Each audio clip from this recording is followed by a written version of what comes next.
Nurse cares for young billionaire until his mother sees him and screams 6 words. Before we begin, let us know in the comments which city you're watching from. And at the end, don't forget to rate this story from 0 to 10. Enjoy the story. A monolith of glass and steel piercing a cold gray New York sky. The name Bolton is carved into the marble facade in letters 6 feet high. Rain lashes the pavement. Jessica Smith, 26, bursts out of a cab, her umbrella immediately turning inside out. She's a flurry of apologies and flying hair, her nurse's scrubs visible beneath a worn trench coat. She is chaos, running late. Intern hospital lobby, continuous. The lobby is not a place of healing. It is a corporate mausoleum. White marble floors, intimidating modern art, and the hushed, reverent silence of old money. Jessica skids on the polished floor, juggling her large coffee, her bag, and her dignity. She fumbles for her ID badge. Jessica, muttering to herself, "Crap, crap, crap, Dr. Evans is going to kill me." She rounds a corner, head down, moving at a half-run, and collides. Hard. She slams directly into a wall that happens to be a $10,000 bespoke suit.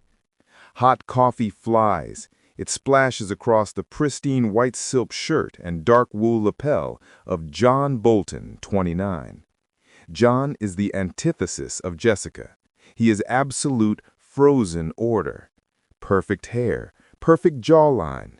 He was standing looking at a stock ticker on his phone.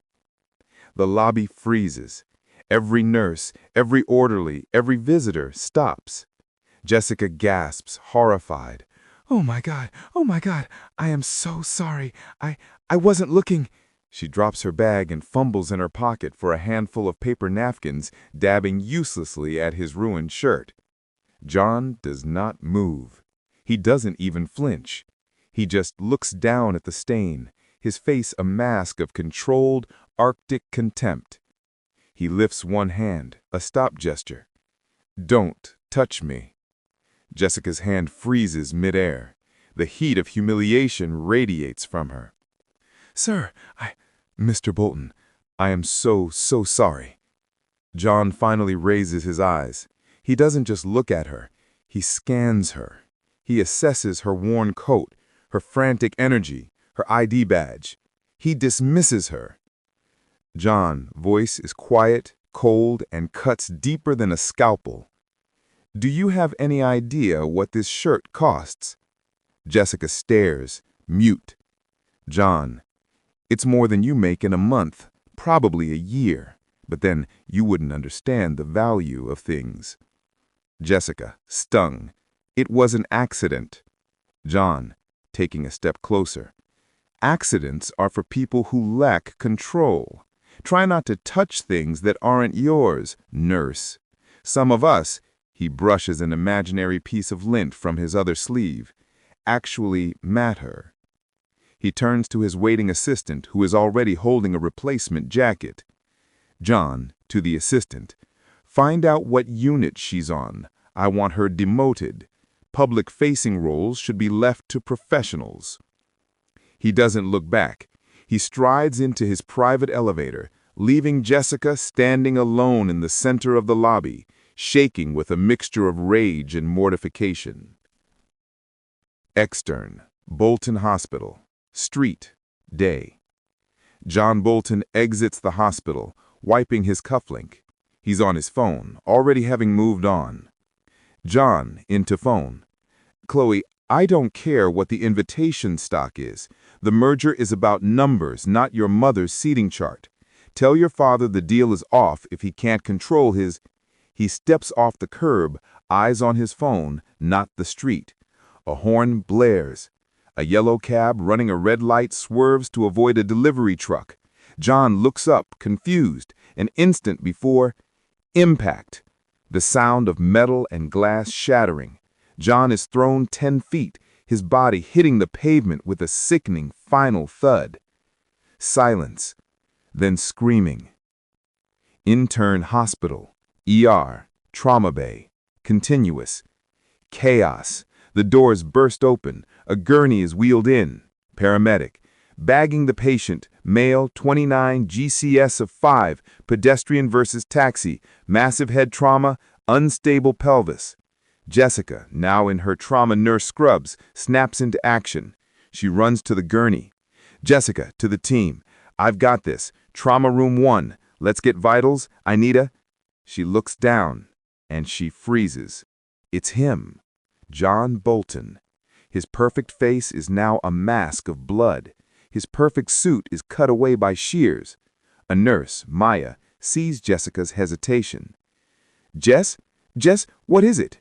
She looks. Oh my God, is that... Jessica snaps back. Her voice is pure steel. He's a patient, that's all. Get me that IV now. Interior ICU waiting room, night. Hours later. The pristine, quiet waiting room is filled with tension. Sarah Bolton, 55, the matriarch, sits on a couch, rigid as a statue. She is old money, elegant and terrifying. Chloe Davenport, 28, the fiancée, paces. She is new money, a perfect, curated Instagram model of a woman. She is beautiful, and she knows it. The merger of their two companies is on the line. Chloe, to Sarah. They should be flying in specialists from Zurich. Why are we relying on hospital staff? Jessica, entering. Mr. Bolton is stable. Sarah and Chloe stand, descending on her. The surgery relieved the pressure, but he has significant cerebral edema. He's in an induced coma to allow the swelling to go down. Sarah, her voice like a splinter of ice. And you are? Jessica. Jessica Smith. I'm his primary trauma nurse. Chloe lets out a sound that is almost a laugh. You are? No. I want Dr. Evans. I want the chief of surgery.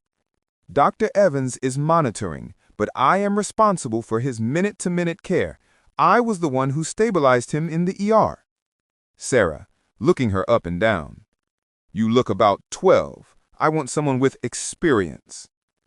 With all due respect, Mrs. Bolton, I'm the best trauma nurse on this floor. Your son is my only priority. Chloe, stepping forward. Your priority? Listen to me, nurse. A high-pitched, steady alarm blares from the ICU. Beep! Jessica's head snaps up. That's John's room. She doesn't pause. She shoves past Chloe and Sarah and bolts into the room. Interior, Jhon Bolton's ICU room, continuous. The room is full of doctors and nurses. Chaos. John is on the bed, a network of tubes and wires. He is convulsing. Dr. Evans shouts. He's crashing. ICP is spiking. He's going to herniate. Maya. Pressure's at 40. We're losing him. Dr. Evans. Push 100 of mannitol, now. Sarah, at the door, screaming. Do something! Don't just stand there! Chloe, hysterical. John! Oh my God, John! The drugs aren't working. The monitor's alarm is a death knell. Jessica looks at the numbers. They are past the point of no return. Dr. Evans is preparing a drill for a bedside burr hole. It's a desperate, final measure. Jessica, to Evans. Wait! Dr. Evans. Smith, get out of the way! Jessica. It's a sympathetic storm. It's not the swelling. It's his nervous system. The drugs are just making it worse. We have to break the feedback loop. Dr. Evans. With what? A miracle? Jessica looks at the dying man, the man who humiliated her, the man who tried to get her demoted. She makes a choice. She puts her hand on John's forehead, brushing back his hair. The room falls silent, save for the alarms. And she sings. Her secret ability. It's not a pop song. It's not Alleluia. It's Schubert's Ave Maria. Her voice is not loud. It is pure, resonant, and absolute. It cuts through the sterile panic of the room like a beacon. She sings for him. She sings to the part of his brain that is trapped in the dark, fighting for its life. Dr. Evans, whispering, "Smith, what in God's name?" Maya, staring at the monitor. "Doctor, look!" The number on the ICP monitor, which was at 40, drops to 35. Jessica continues singing. Her voice is stronger now, filling the room. The number drops to 30. John's convulsions slow. The number hits 25. The alarm stops. The only sound is Jessica's voice and the rhythmic beep of the heart monitor. She finishes the final amen. Silence. Jhon Bolton is stable. Jessica is breathing heavily, tears mixing with the sweat on her face. She turns. Dr. Evans is holding the drill, staring at her, dumbfounded. Chloe and Sarah are in the doorway, their faces pale with shock. Jessica, the nurse, just saved the billion-dollar heir when all of modern medicine failed. She looks directly at Sarah, then at Chloe. Jessica, her voice low, clear, and full of authority. "He needs rest. Get out." They don't argue. Jessica, shaking, turns back to her patient. She has won the duel. She has inverted the humiliation. And in doing so, she has just sealed her fate. Interior, Jhon Bolton's ICU suite, day. A week later. This is no longer a hospital room. It is a luxury suite. Flowers, fruit baskets, and get-well cards from senators and movie stars crowd every surface. Jhon Bolton lies in the center, still, pale, and wired to a dozen silent machines. Jessica sits in a chair by his bed, reading. Not a medical chart, but a worn copy of The Old Man and the Sea. She is in a state of professional isolation. She has a cot in the corner. Her life is now these four walls. Jessica, reading aloud softly. A man can be destroyed, but not defeated. The door opens. Chloe Davenport enters, followed by a frantic-looking wedding planner holding fabric swatches. Chloe, on her phone. "No, not ivory. Ecru. If it looks like eggshell, I will set it on fire." She clicks off, sees Jessica. "Oh, you're still here."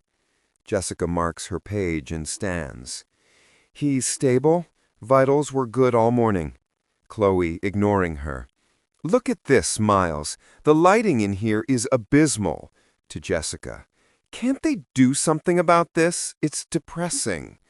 "It's an ICU, Miss Davenport. The lighting is functional." Chloe drifts over to the bed. She looks at Jhon with an expression of profound annoyance. She pulls out her phone and takes a selfie, her face angled in a mask of concerned fiancé. She checks the photo. "We need to talk about the guest list. I know John said no one from the Dubai office, but if he's going to be," she gestures, "like this for a while, I need the political support." Jessica, eyes narrowing. "You're planning your wedding while he's in a coma?" Chloe, a cold smile. "It's a merger, sweetie, not a high school prom. It has a timeline. Now be a doll and go fetch some fresh ice water. This stuff is room temperature." Jessica stares, her hands clenched. She is the help. She is the nurse. "I'm not his waitress. I'm his primary nurse. My job is to keep him alive." Chloe laughs. "And you're doing a wonderful job. But your job also includes patient comfort, and I am his comfort. So, the water, please." Jessica holds her gaze. She knows she can't win. She picks up the pitcher and walks out. Chloe watches her go, victorious. Interior Jhon Bolton's ICU suite, night, weeks later. 3:17 a.m. The room is dark, save for the blue-green glow of the monitors. Jessica is asleep in her cot, exhausted. A sound, a low moan from the bed. Jhon is moving. His face is tight with pain. He's not waking up. He's trapped in a nightmare. Jhon, no, no, don't! Jessica is awake in an instant. She's at his bedside. Jhon, can you hear me? You're in the hospital. You're safe. Jhon thrashing slightly. Father, don't go. Don't leave me. Please. His heart rate is climbing. 110, 120. Jessica? His trauma. It's okay. He's gone. You're okay. Jhon, not strong enough. He said, not strong. The monitor alarms. 135. Jessica's hand goes to his forehead, just as it did in the ER. She knows what to do. Jessica, softly, her voice a lifeline. Hush now, don't you cry. Rest your head and close your eyes. It's a simple lullaby, a song her mother taught her. She sings. She sings to the abandoned boy she just saw. She sings to the broken man beneath the monster who humiliated her. Jhon's thrashing stops. His face relaxes. His heart rate slows. 110, 100. Back to a steady 85. He sinks back into the coma, but this time it looks like sleep. Jessica doesn't stop singing. She pulls her chair closer. Jessica, whispering, I know it hurts. I'm here. I'm not going anywhere. She watches him, her anger from Act 1 completely gone, replaced by a dangerous, terrible empathy. Interior, Jhon Bolton's ICU suite, day, weeks later. Sunlight streams in. Jessica is dozing in the chair, her head resting on the edge of his bed, her hand near his. The room is quiet, too quiet. Jessica stirs. She looks at the monitors. Vitals are steady. She looks at Jhon. His eyes are open. He is staring at her. Not with a coma-fogged gaze, but with lucid, intelligent, terrifying awareness. Jessica shoots back, scrambling to her feet, her heart pounding. Jhon, oh my God! Jhon, can you hear me? Squeeze my hand. He doesn't squeeze her hand. He just looks at her. He looks at her with an intensity that seems to scan her soul. He opens his mouth, a dry, rasping sound. You. Yes, it's me. It's Jessica. You're at Bolton Memorial. You were in an accident. He struggles. I know. Jessica, stunned. You were awake? Heard everything. A long pause. He looks at her. The crash. The fighting. His eyes lock on hers. The singing. He remembers. He heard his father's trauma. He heard Chloe planning her wedding. And he heard Jessica saving him. He lifts his hand, weak, trembling. He places it over hers. Jhon, voice rough as sandpaper. Don't stop. This is it, the fake happy ending. The connection is forged, the monster's gone, and the grateful patient is here. She saved him. He knows it. The world is about to change. A single tear rolls down Jessica's cheek. She smiles. Click. The door opens. Chloe sweeps in, holding a bouquet of exotic, expensive lilies. Chloe! Jessica, I swear, if you forgot the ice water again, I am brewing to... She stops.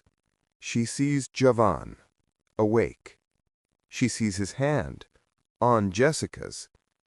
Chloe's perfectly made-up face contorts.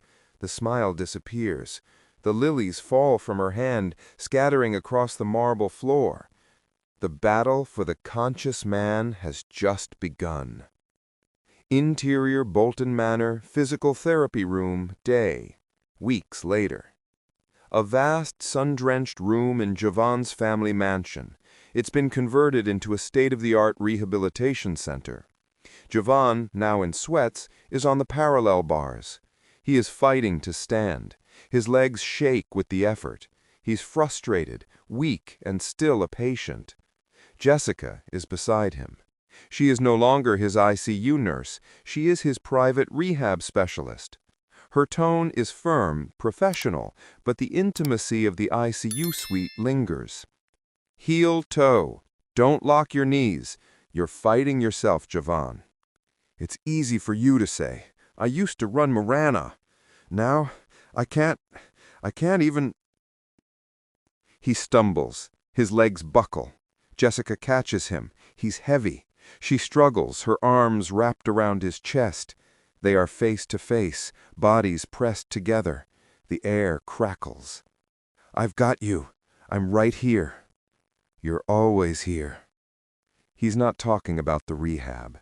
He's talking about the nightmares. He leans in. She doesn't pull away. It's the kiss that has been building since he woke up. It's desperate, grateful, and deeply passionate. He's weak, but his grip on her is strong. The kiss breaks. They are both breathing hard. Chloe, I'm ending it. Jhon, I am. I should have done it the day I woke up. She's a contract. You are the one who sang me back to life. Jessica smiles. She lets her guard down. For the first time, she believes him. She believes this is real. Interior Chloe Davenport's penthouse, night. Chloe is not taking the breakup well. Her penthouse is pristine, but she is a storm. She's on her laptop, a glass of wine at her elbow. She's not crying. She is digging. She's on a deep dive search of Bolton Enterprises' secure email server. She still has access, for now. Her search query, Jessica Smith. Nothing. She tries again, nurse, ICU. Nothing. She narrows the search to Jhon's personal email around the date of the accident. I have a gut feeling, mutters Chloe. She didn't just meet her. Something happened. He hated that hospital. She scrolls, and then she stops. An email from Jhon Bolton to his head of legal, sent 10:45 a.m. the day of the accident, an hour after the coffee spill, 1 hour before the crash. Subject, staffing issue, main lobby. The email is short and brutal. A nurse, ID reads J. Smith, was unprofessional and destructive in the main lobby, a disgrace to the Bolton name. I want her gone. Find cause, demote her, fire her, I don't care. Handle it by end of day.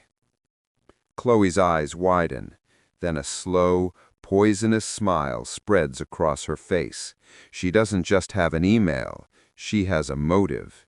She has the original sin. Chloe says to herself, "Oh, Jessica, you think you're a savior. You were just a problem he forgot to solve." Interior Bolton Manor, music room, day. A beautiful, grand room. A Steinway piano sits in the corner. Jhon, now strong enough to use a cane, is with Jessica. He's happy. The fake happy ending is in full swing. My mother used to play. I never had the patience. I miss it. Miss what? I miss your voice. You never sing for me anymore, not since... You sing for me, Jess, please. She hesitates. This is different. This is personal. She sits at the piano. She plays a few simple chords. She begins to sing, maybe Adele or a soft, soulful ballad. Her voice fills the room. It's no longer a life-saving instrument, it's a gift. Jhon watches her, his arrogance gone, replaced by pure adoration. He is in love. The song ends. He is about to speak. Bravo! The voice cuts the air. Chloe is standing in the doorway. She's not alone. Sarah Bolton stands beside her, her face a mask of cold fury. Jhon, Chloe, what are you doing here? I told you we were finished. Sarah, stepping forward. She is here because I invited her. We need to talk about this infatuation. Jessica, you have done your job. You can send your final bill. Jhon, Mother, stop. You will not talk to her that way. Chloe, a sweet, venomous smile. It's okay, Jhon. She's just confused. She thinks you're in love with her. She doesn't realize she was just a project. What are you talking about? Chloe walks forward and throws a single printed sheet of paper onto the piano keys, scattering Jessica's sheet music. It's the email. You think you're special? You think you tamed him? He was going to have you fired the day you met him. Chloe walks forward and throws a single printed sheet of paper onto the piano keys, scattering Jessica's sheet music. It's the email. You think you're special? You think you tamed him? He was going to have you fired the day you met. Jessica's blood runs cold. She picks up the paper. She reads the date, the time. She reads the words. I want her gone. Handle it. She looks up, her face pale, shattered. She looks at Jhon. Jhon? Jhon is speechless. He remembers the rage, the humiliation. He did do this. Jessica, listen to me. That was before. I was... Before? Before you needed me? That wasn't me. That was the man I was. It was you. It was the man who looked at me like I was dirt. The man who said, some of us actually matter. Sarah Bolton sees her opening. She sees the wedge and she prepares to drive it home. She steps forward, her voice resonating with righteous, maternal fury. She aims her words at Jessica. You don't know what he did. He was going to destroy you, and he would have. The only thing that saved your job, you pathetic little girl, was that taxi. Jhon tries to move, to speak, but he's trapped by the truth of it. Jessica looks at him. His silence is the only confession she needs. The coma, the singing, the nightmares, the kiss, it was all built on this. He didn't choose her. He was just stuck with her. And she, like an idiot, fell in love. She throws the email at him. You're right. I was just the nurse. She turns, she walks past Chloe, she walks past Sarah, and she leaves. Jessica! Jessica, wait! He tries to follow, but he's still weak. His cane clatters to the floor. He stumbles, falling to his knees. He is alone in the music room. The first separation. The trust is broken. Interior, Bolton Enterprises boardroom, night. A long obsidian table. The skyline of New York glitters, cold and indifferent. Jhon Bolton sits at the head of the table. He is fully recovered. He wears the suit like armor. The cane is gone. The arrogance is back, but it's brittle. Across from him is Richard Bolton, 60s, his father, the man who abandoned him. He's charismatic, predatory, and smiling. And next to Richard sits Chloe Davenport. She is no longer the fiancée, she is the partner. Sarah Bolton sits on the sidelines, looking lost and manipulated. And so you see, gentlemen, the issue is not John's physical recovery, which we all celebrate. The issue is his judgment, his erratic behavior, his public dismissal of a billion-dollar merger, and he glances at Chloe, and his dangerous obsession with a low-level staff member. He has compromised this company. This low-level staff member is the only reason I'm alive. This merger was a Trojan horse. A Trojan horse, John? You're sounding paranoid, which is precisely our point. We are calling for an emergency vote to remove Jhon Bolton as CEO, effective immediately, and install a steadier hand. Jhon looks at the board members. They are old money. They are loyal to his father. He sees the doubt in their eyes. He is losing. Interior, a bark jazz club. Night. Smoke, or a smoke machine, curls around a small stage. Jessica is singing. Her back is to the audience. She is singing Gloomy Sunday. Her voice is no longer a gift. It's a wound. It's raw, painful, and utterly mesmerizing. She finishes. Sparse applause. She turns to walk off. Jhon is sitting at a table in the back. You're harder to find than I expected. Go away, Jhon. I'm done. He's taking it all. My father. He's allied with Chloe. They're using the merger, and they're using you. Me? I'm just the nurse. I thought I was fired.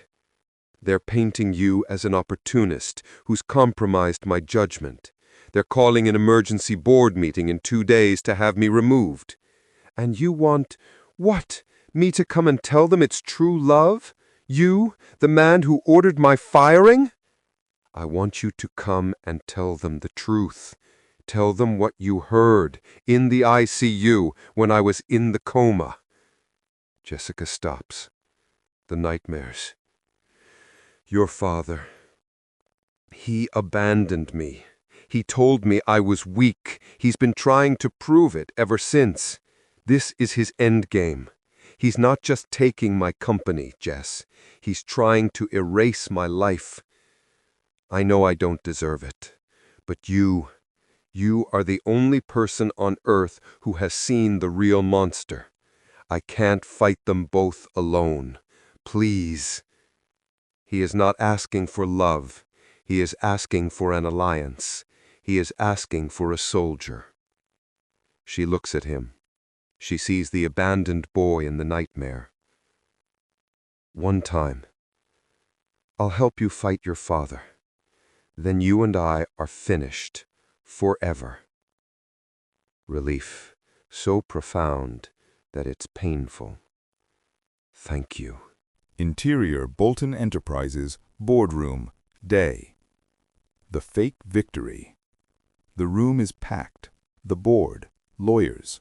Richard is at the podium, giving a damning speech. Richard. He is unstable.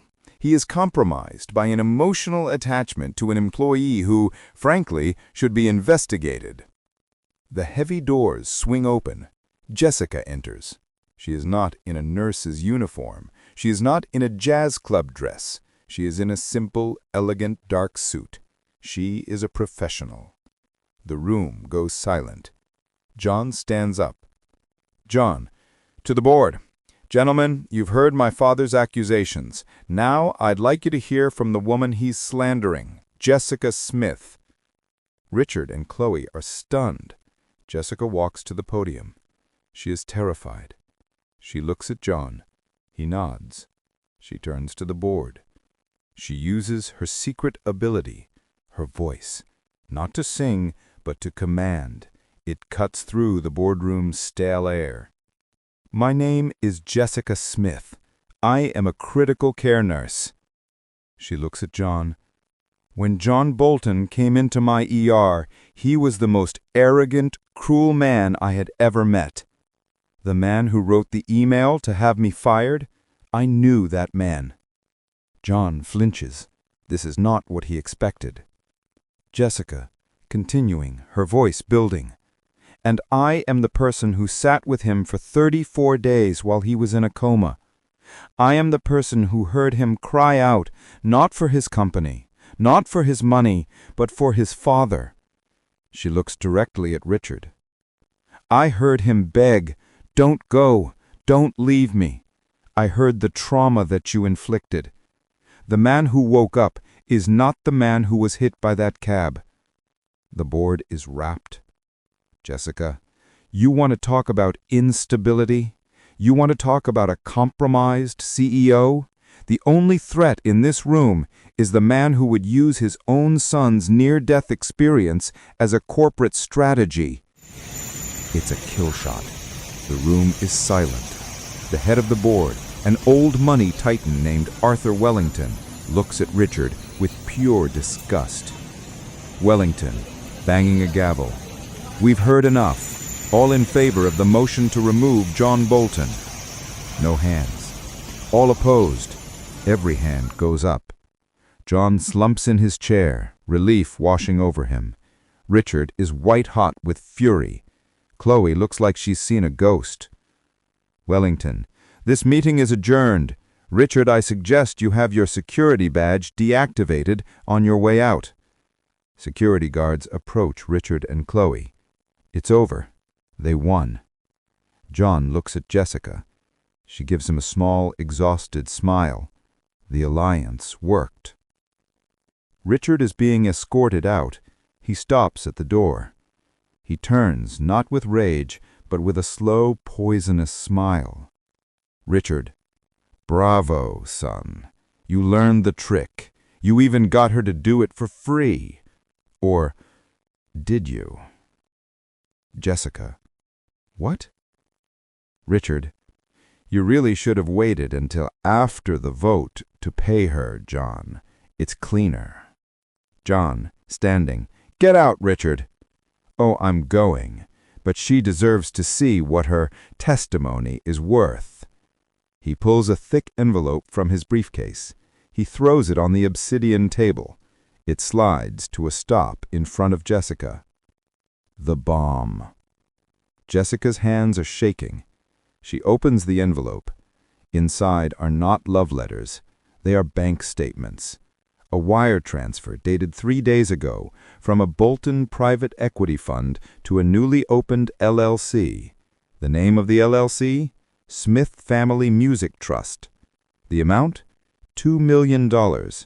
And a second document, a purchase order. The deed to her mother's childhood home in Ohio, which had been foreclosed on years ago. Jessica, looking up, her eyes wide with a new horrifying pain. "John." John, pale, desperate. "Jess, listen to me. It wasn't a payment. It was a safety net. I just wanted to—" Jessica, her voice a dead whisper. "You bought me." "No, I was scared. I was scared you wouldn't come. I did it before I asked you. I just wanted to... Jessica, the papers trembling in her hand. "To handle it, just like the email." The heart betrayal. Richard laughs, a short bark-like sound. Richard to Jessica, "You're not his savior, sweetie. You're just the most expensive employee he's ever had." He's gone. Jessica stares at John. This is worse than the email. This is worse than any lie. This is the truth. He didn't trust her. He didn't believe in the alliance. He fell back on the only power he truly believes in, his money. He treated her pain, her loyalty, and her testimony as a transaction. He proved in the end that he is nothing more than his father's son. Jessica, she drops the papers on the table. "You're right, Richard." She looks at John, her heart completely, finally broken. "He's just like you." The second separation. She walks out. She doesn't run. She walks out with the last of her dignity. John stands alone in the victorious boardroom, utterly and completely defeated. Interior, Pediatric Cancer Ward, day, 6 months later. A children's hospital in a working-class neighborhood in Brooklyn. The paint is peeling. The mood is heavy. Jessica Smith is sitting on the floor, cross-legged, with a small, pale child, Leo, 7, who has no hair. She holds a simple acoustic guitar. She is not the same woman. Her face is barer, her clothes simpler. The fire is gone, replaced by a deep, quiet resolve. She is singing. Not an aria, not a jazz ballad. She is singing "You Are My Sunshine." Her voice is soft, used not for performance, but for comfort. This is her secret ability, now purified. She is a volunteer music therapist. Leo leans his head against her arm. She is not healing him. She is helping him. The hospital administrator, Maria, stands in the doorway, her face etched with worry. Jessica finishes the song. Maria. Jess, can I have a word? Interior, hospital administrator's office. Later. A tiny, cluttered office. Maria. We lost the grant. The city budget cuts. She cuts to the chase. We have to shut down the arts program. Music, art therapy, all of it. End of the month. Jessica. Stunned. What? Maria, you can't. You saw Leo out there. It's the only time he... Maria. My hands are tied, Jess. We can't afford the supplies, let alone the insurance. It's a miracle you've been doing this for free. But we can't even keep the lights on in that wing. I'm sorry. Unless some billionaire drops a miracle on our doorstep, the program is dead. Jessica's face hardens at the word billionaire. It is a word that means transaction.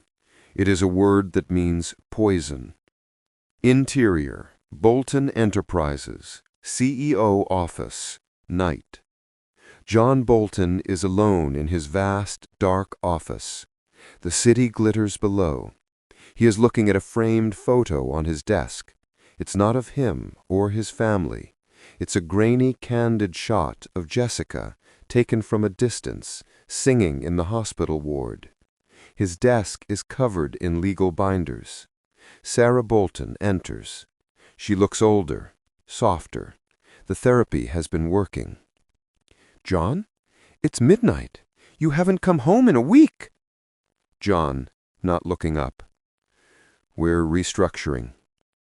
Sarah, looking at the binders. This is more than a restructure. This is an abdication. Jhon, what are you doing? You won. You beat your father. You beat Chloe. They're both facing a federal indictment. You have the company. You have everything. Jhon finally looks up. His eyes are hollow. I won? He stands, walking to the window. I won the building. I won the stock price.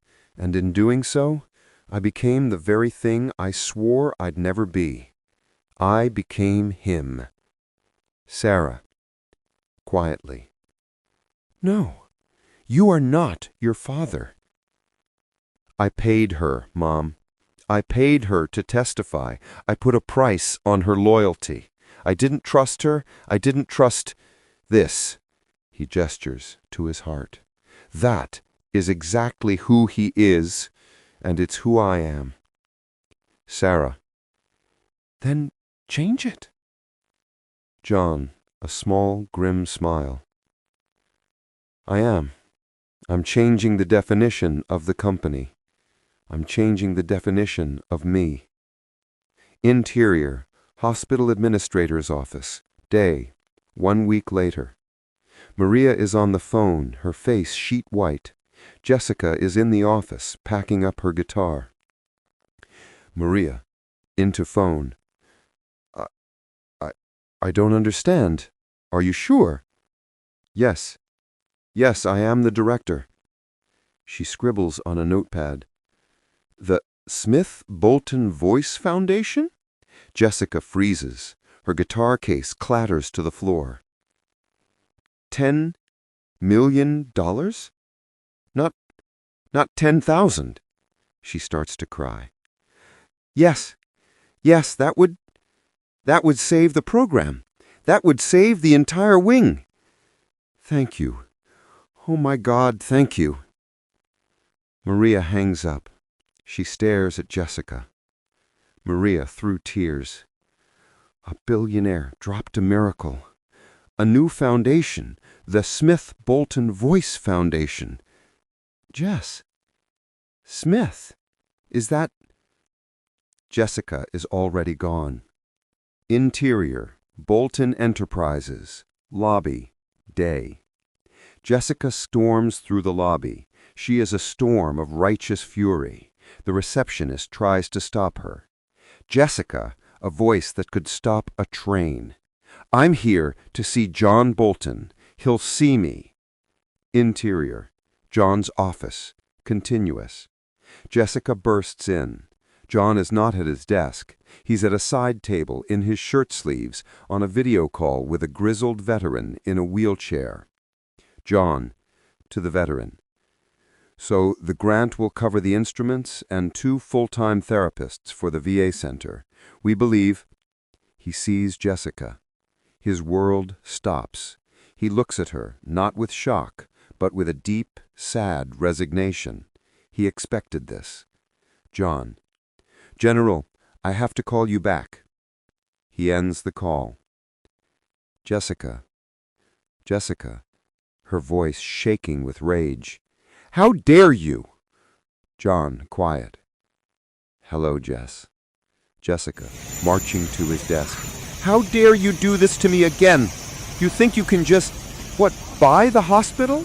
Buy my life? You think you can put my name on your blood money and it makes it okay? No. Jessica, slamming her hand on his desk. I am not for sale. My work is not for sale. The one thing I have left that you haven't ruined, and you come in with your $10 million? John, calm, quiet. It wasn't 10 million. Jessica stops. What? Your hospital's grant was 10 million. The total endowment is larger. He gestures to the wall.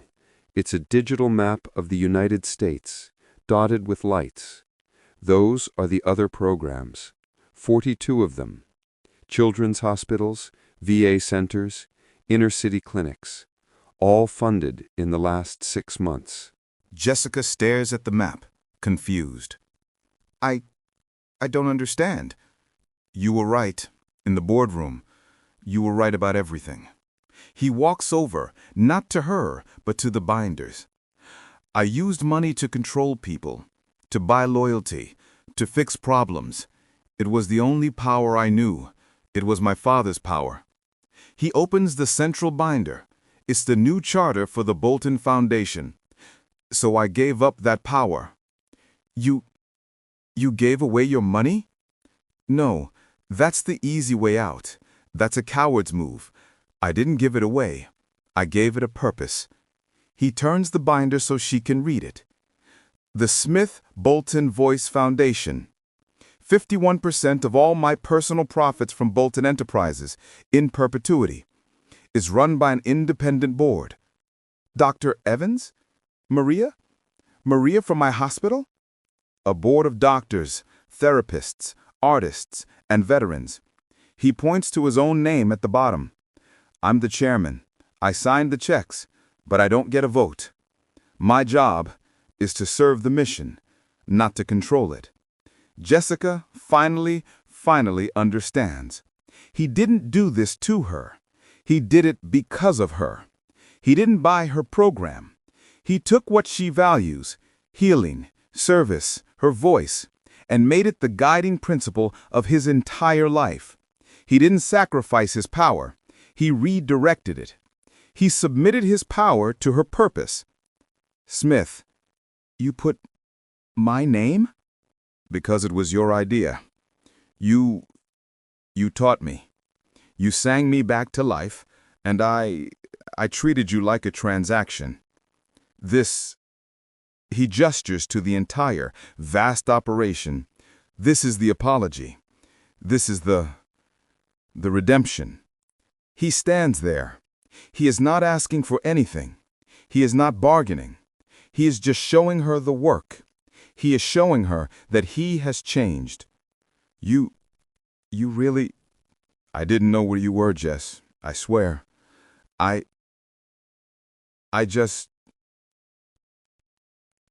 built this, hoping that one day I would be a man worthy of asking you to sing for me again. He has done it, the great gesture. Not words, Action. She steps toward him, and she does something she hasn't done since the music room. She reaches up, and she touches his face. He closes his eyes. John. He opens his eyes. The proposal is in his gaze. She answers him. Yes. He doesn't kiss her. Not yet. He pulls her into him, burying his face in her hair. It is not a kiss of passion. It is a kiss of coming home. The catharsis is complete. External. A garden in upstate New York. Day. 1 year later. A beautiful sunny day. This is not a grand, ostentatious Bolton wedding. It is a garden filled with perhaps 50 people. The guests, doctors, nurses, children from the hospital. Leo, his hair growing back, is the ring bearer. The veterans from the VA center. Jessica, in a simple, stunning white dress, walks down the aisle. John stands waiting for her. He is in a simple dark suit. He is crying. Sarah Bolton is in the front row, also crying. She holds the hand of Maria, the hospital administrator. They are now colleagues on the foundation board. The vows are short. They say a man can be destroyed, but not defeated. I was both. I was destroyed by my own arrogance and defeated by my own heart. And then you sang me back to life. You taught me that strength isn't about control. It's about service. My vow is to serve you and to serve the world you showed me every day for the rest of my life. I love you. When I met you, you were a monster. And when I left you, you were a tragedy. I ran because you proved to me that my heart and my voice could be bought. I'm not running anymore. You are not a monster, and you are not a tragedy, John. You are my home. I will sing for you and with you for as long as we have. They kiss. The applause is warm and real. Internal, prison visitation room. Day, 2 years later. A stark, bright room. John and Jessica sit at a table.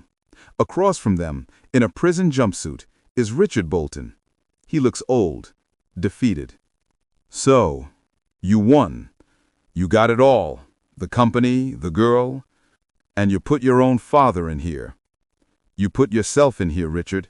The fraud charges were real. And you, the little nurse, you run the whole show now. He give you all his money? He didn't give me his money, Richard. He gave it a purpose. That's something you never understood. Purpose. You think you saved him. You think he's good now. He's a Bolton. The killer instinct is in his blood. He'll get tired of playing house. He'll get tired of you. John stands up.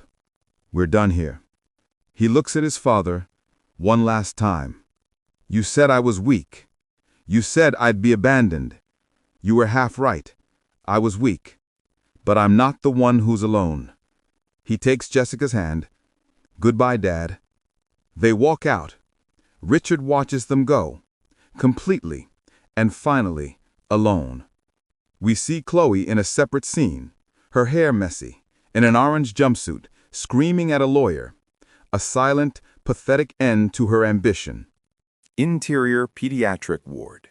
Day. 3 years later. The new Smith Bolton Voice Foundation wing of the hospital. It's bright, filled with art, light, and music. John is on the floor, in a suit, letting a small girl put a sticker on his nose. Jessica is leading a group of children in a song, her guitar on her lap.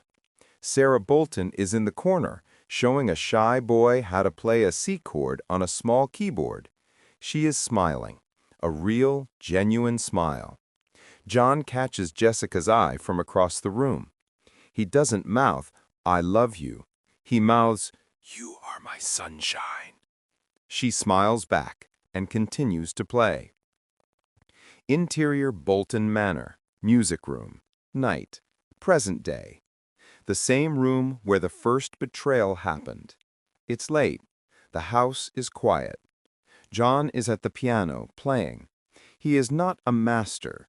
He is stumbling through a simple piece. Jessica, pregnant now, comes in, wearing his robe. She leans against the piano. "You're getting better." Jhon stops playing. "I'm terrible." She laughs.